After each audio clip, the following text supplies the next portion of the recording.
Hi friends, welcome to serials கொண்டாட்டம். நம்ம அன்னம் சீரியலில் இப்போ என்ன இன்ட்ரெஸ்டிங்காக போயிட்டுருக்குன்னா, நம்ம அன்னம் அம்மா கையாலேயே அன்னத்தை கழுத்தை பிடிச்சி வெளியே தள்ள வச்சுட்டாங்க ரம்யா. இந்த வீடியோ ஃபுல்லாக பார்த்தா தான் இந்த வீடியோக்கான ட்விஸ்ட் என்ன அப்படிங்கிறது உங்களுக்கு தெரியும். அதுக்கு முன்னாடி நம்மளோட சேனலை நீங்கள் சப்ஸ்கிரைப் பண்ணாமல் பார்த்தீங்கன்னா சப்ஸ்கிரைப் பண்ணிக்கோங்க. கிட்ட இருக்கிற பெல்லைக்கான டச் பண்ணி ஆள்னு கொடுத்தீங்கன்னா நாங்கள் போடுற எல்லா வீடியோஸுமே உங்களுக்கு வந்துடும். வாங்க இப்போ நம்ம வீடியோக்குள்ளே போகலாம். நம்ம ரம்யாவை மறு வீட்டுக்கு கூட்டிகிட்டு போகிறதுக்காக கூட்டிகிட்டு போயிட்டாங்க. இப்போது நம்ம அன்னத்தோட வீட்டுக்காக தான் ரம்யா வந்து மறு வீட்டுக்கு போகிறாங்க. போனப்போ நம்ம அன்னத்தோட அம்மா வந்து ஃபஸ்ட்டு வந்து ரம்யாவை வீட்டுக்குள்ளேயே சேர்த்துக்காமல் இருக்கிறதுக்கு எல்லாமே பேசினாங்க. ஆனால் ரம்யாவோட அப்பா வந்து, அதாவது நம்ம அன்னத்தோட அப்பா வந்து, இப்போ அன்னத்தோட அப்பா தானே நம்ம ரம்யாவோட அப்பாவாக இருக்காங்க. ஸோ நான் ரம்யாவோட அப்பானே மென்ஷன் பண்ணுறேன். அப்போ ரம்யாவோட அப்பா வந்து அவங்க அம்மா கிட்ட, இங்கே பாரு, ரம்யா வந்து பெரிய கமிஷனர், அவளை வச்சு நம்மளுக்கு நிறையா லாபம் இருக்குது, சொன்னால் புரிஞ்சுக்கோ. அந்த அண்ணன் நம்மளை அசிங்கப்படுத்த தானே செஞ்சா, நம்மளுக்கு என்ன நல்லது பண்ணா, ஒழுங்காக கமிஷனரை நீ வீட்டுக்குள்ளே விடு. அவங்க நம்ம வீட்டுக்கு தான் வந்து மறு வீட்டுக்கு வந்திருக்காங்க, நம்ம அவங்கள மதிக்கணும், அவங்களுக்கு நல்ல சாப்பாடு செஞ்சு போடு, நான் வேணால் போய் கறி எடுத்துகிட்டு வரேன் அப்படி இப்படின்னு சொல்கிறாங்க. உடனே வந்து அன்னத்தோட அம்மா காலில் வந்து ரம்யாவும் விழுந்துடுறாங்க. இதை பார்த்து நம்ம ரம்யாவோட அப்பாவுக்கும் அம்மாவுக்கும் செம்ம ஷாக் ஆயிடுச்சு. எதனால் விழுகிறாங்கன்னா, அவங்க பல நடிப்பு போடுறதுல தான் இது வில்லியாச்சே. ஸோ அதனால் பலவிதமான நடிப்பு போட்டு அவங்க மணியவும் வந்து மயக்கிட்டாங்க ரம்யா.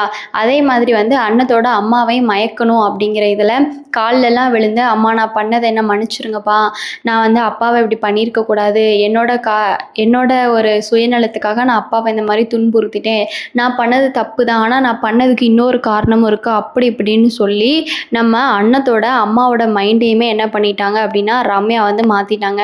ஸோ மாற்றினதுக்கப்புறமா அன்னத்தோட அம்மாவும் எப்படியோ மைண்டு ரம்யா சொன்னதை கேட்டு மாறிட்டு ரம்யாவை வீட்டுக்குள்ளே அழைச்சிட்டு போயிட்டாங்க. அதுக்கப்புறம் நம்ம அண்ணமோட அம்மா வந்து ரம்யாக்காக கறியெல்லாம் சமைக்கணும், ரம்யா வந்து மறு வீட்டுக்கு வந்திருக்காங்க, பால் பழம் கறி அது எல்லாத்தையும் சமைக்கணும் அப்படின்னு சொல்லிட்டு ரம்யா அப்பா இருக்காங்களே, அவங்கக்கிட்ட வந்து, என்னங்க நீங்கள் போயிட்டு கறியெல்லாம் எடுத்துகிட்டு வாங்க நம்ம மகளுக்கு அப்படின்னு சொல்லிட்டு சொல்கிறாங்க. அவங்க வாயாலே ரம்யாவை தான் மகன் சொன்னதை இதை மட்டும் அண்ணன் கேட்டான்னா அண்ணத்துக்கு எவ்வளோ மனசு கஷ்டப்படும் அப்படிங்கிறத நம்மளால் புரிஞ்சுக்க முடியாது. நீங்கள் அதை பற்றி என்ன நினைக்கிறீங்க அப்படின்னா அதை கமெண்ட்டில் சொல்லுங்கள். இந்த சீரியலே உங்களுக்கு யாரோட ஆக்டிங் ரொம்ப பிடிக்கும்னு நினச்சிங்கன்னா, கார்த்தியை பிடிக்கும்னா கார்த்தி சூப்பர் அப்படின்னு சொல்லிட்டு கமெண்ட் பண்ணுங்கள். நம்ம அன்னத்தை உங்களுக்கு பிடிக்கும் அப்படின்னா அன்னம் சூப்பர் அப்படின்னு சொல்லிட்டு கண்டிப்பாக கமெண்ட்டை தட்டி விடுங்க. அதோட கறி வாங்குறதுக்காக நம்ம ரம்யாவோட அப்பாவும் வந்து ஆவலுடன் போகிறாங்க. நம்ம ரம்யா தான் வந்து கறி வாங்கணும், இந்த வீட்டுக்கு எல்லா தேவையும் பண்ணணும் அப்படின்னு சொல்லிட்டு நம்ம அன்னத்தோட அம்மாவோட கண்ணுக்கு முன்னாடியே பணக்கட்டை வந்து எடுத்து ரம்யாவோட அப்பா கிட்ட வந்து நீட்டுறாங்க. நீட்டி, இங்கே பாருங்கள், இந்த வீட்டுக்கு என்னென்ன தேவையோ எல்லாமே செய்யுங்க, இங்கே பாருங்கள், இந்த வீட்டில் சோஃபா செட் இல்லை, சோஃபா வாங்கி போடுங்க, இங்கே பாருங்கள், இங்கே ஏசி இல்லை, ஏசி வாங்கி போடுங்க, இந்தாங்க பணம் அப்படின்னு சொல்லிட்டு அவ்வளோ பெரிய பணக்கட்டை தூக்கி நம்ம ரம்யா வந்து அப்பா கிட்ட கொடுக்குறாங்க. இதை பார்த்த நம்ம அன்னத்தோட அம்மா, எப்பா எவ்வளோ பணம், நம்ம ஓடி ஓடி உழைச்சாலும் இப்படி நம்மளால் சம்பாதிக்க முடியாதே, அந்த அண்ணன் இருந்தப்போ புடவை வித்தில் நம்மளை காப்பாற்றினா, ஆனால் அவள் புடவை விற்றா கூட ஒரு நாளைக்கு 1000 ரூபா கூட தேராதே, ஆனால் இப்போது இந்த ரம்யா வந்தனால எவ்வளோ கட்டுக்கட்டால் பணத்தை நீட்டுறாங்க அப்படின்னு சொல்லிட்டு அன்னத்தோட அம்மாவுக்கும் வந்து காசு மேலே வந்து ஆசை போயிடும். உடனே வந்து இந்த விஷயம் வந்து ரம்யா வந்து அன்னத்துக்கு ஃபோன் பண்ணி சொல்லிடுவாங்க.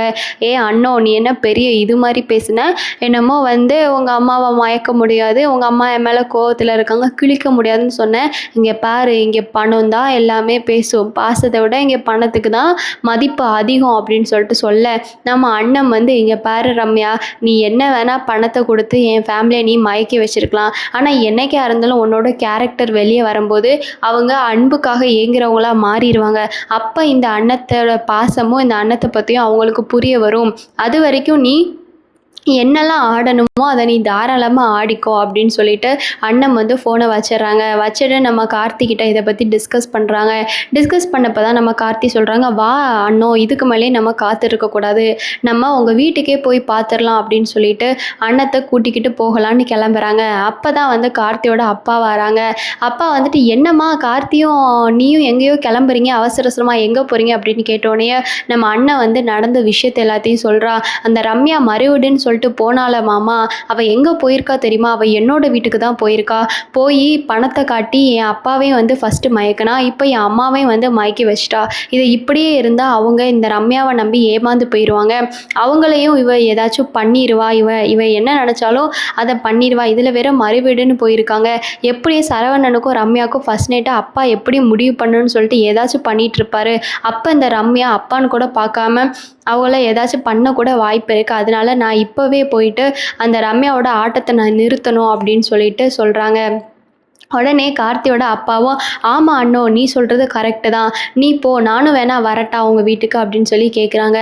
உடனே வந்து நம்ம அண்ணன் வந்து, இல்லை மாமா நீங்கள் வர வேணாம், நானும் கார்த்தியுமே இந்த பிரச்சனையை சமாளிச்சுக்கிறோம், நாங்கள் 2 பேருமே போகிறோன்னு சொல்லிட்டு போகிறாங்க. கிளம்பி காரில் போனதுக்கப்புறம் தான் நம்ம அண்ணத்தோட அம்மா வந்து நம்ம ரம்யாவுக்கு சாப்பாடு ஊட்டிகிட்டு இருக்காங்க. இப்போ தான் நம்ம அண்ணமும் கார்த்தியும் வீட்டுக்குள்ளே வராங்க.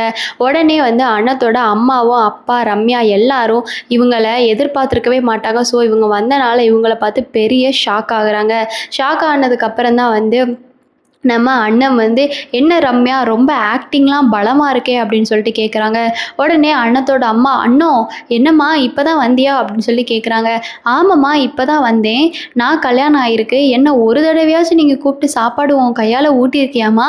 இப்போ இவெல்லாம் ஒரு ஆளுன்னு இவளுக்கு வந்து இப்படி சாப்பாடு ஊட்டிட்டு இவ பண்ணுற நடிப்பெல்லாம் நீயும் இப்படி நம்புறியம்மா?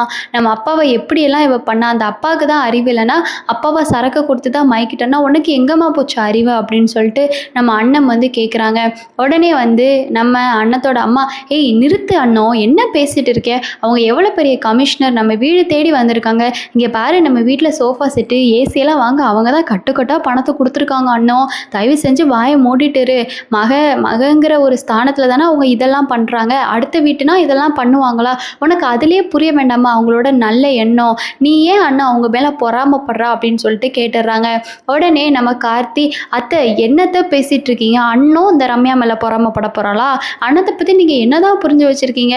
இப்போ கல்யாணம் பண்ணேன் நான் அண்ணத்தை, ஆனால் அண்ணத்தை பற்றி எனக்கு 100% தெரியுது, ஆனால் அவளை பெற்று வளர்த்து ஆளாக்குனது நீங்கள், அவள் இந்த வீட்டில் தான் இருந்து சின்ன வயசுலேருந்து வளர்ந்துருக்கா, ஆனால் அவளை பற்றி உங்களுக்கு ஏன் அத்தை புரிய மாட்டேங்குதா அப்படின்னு சொல்லிட்டு கார்த்தி கேட்குறாங்க. உடனே வந்து அண்ணத்தோட அம்மா, இங்கே பாரு கார்த்தி, நீ என்ன வேணால் சொல்லிக்கோ, என்னதான் இருந்தாலும் அண்ணன் என் வீட்டுக்காரர் சொன்ன மாதிரி வந்து வேற ஒருத்தரை நிச்சயம் பண்ணிட்டு ஒன்றை தானே கல்யாணம் பண்ணிட்டு வந்தா, அப்போது அவள் எங்களுக்கு அசிங்கம் தானே தேடி தந்திருக்கா, ஆனால் இந்த ரம்யா என்ன நான் வேணுங்கிறக்கா என் காலில் விழுந்து மன்னிப்பு கேட்டா. கார்த்தி, யாராச்சும் இப்படி பண்ணுவாங்களா? அவங்க எவ்வளோ பெரிய கமிஷனர் பதவியில் இருக்கா, ஆனால் இருந்தாலும் என்னை வந்து அம்மானு ஏற்றுக்கிட்டு தானே என் காலில் விழுந்தா, என் காலில் விழுந்தனால தானே என் மனசு மாறிச்சு, அப்போ அந்த இடத்துல வந்து ரம்யா நல்ல பொண்ணு தானே, அதுவும் இல்லாமல் பாரு எங்கள் வீட்டுக்கு தேவையான பொருட்கள்லாம் வாங்கணுன்னாலே பல நாட்கள் ஆகும், ஆனால் பெரிய கட்டுக்கட்டாக பணத்தை கொடுத்து எங்களுக்கு என்னென்ன தேவையோ அது எல்லாத்தையும் சந்திக்கணும்னு ரம்யா நினைக்கிறா. அப்போ இதுக்கு மேலே நல்ல மனசை நான் எப்படி வெறுக்க முடியும் கார்த்தி அப்படின்னு சொல்லிட்டு சொல்லிடுறாங்க. இதில் கார்த்திக்கும் நம்ம அண்ணத்துக்கு என்ன பண்ணுறதுனே தெரியல அவங்க அம்மா பண்ணுறது. உடனே வந்து நம்ம அண்ணத்தை கழுத்தை பிடிச்சி வெளியே தள்ளாத குறைய அண்ணத்தை பார்த்து பல கேள்வி கேட்குறாங்க. இதுக்கப்புறம் இந்த சீரியல் எப்படி போகுது அப்படின்னு உங்களுக்கு தோணுச்சுன்னா கமெண்ட்ஸ் மூலமாக ஷேர் பண்ணுங்கள். இந்த வீடியோ உங்களுக்கு பிடிச்சிச்சுன்னா கண்டிப்பாக லைக் பண்ணுங்கள். இந்த நெக்ஸ்ட் வீடியோவில் பார்க்கலாம். டடா.